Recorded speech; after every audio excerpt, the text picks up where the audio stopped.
maro tena injony miadany tempoko ny fony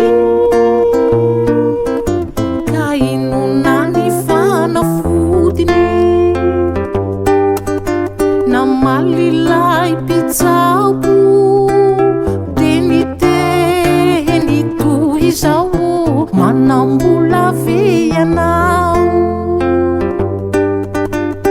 mialamaina raha matoa fa tsy nananko aloha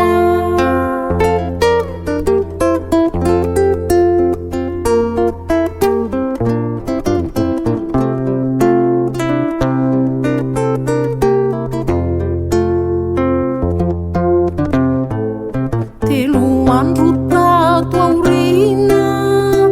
andry matoa pisolo vavo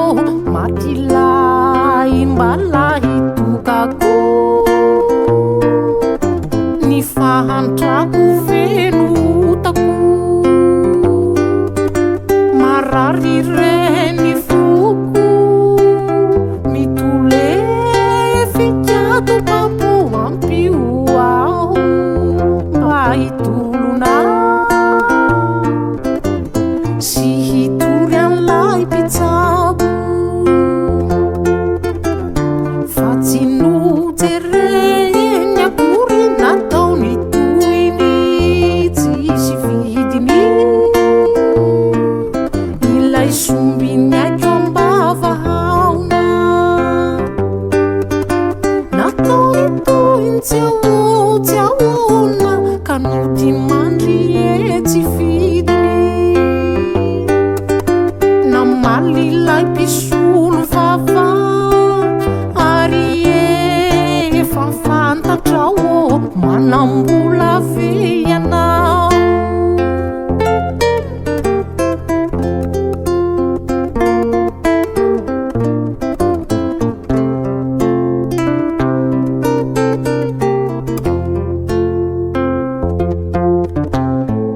eny mahavaky fo indrisy fa ninona ho zava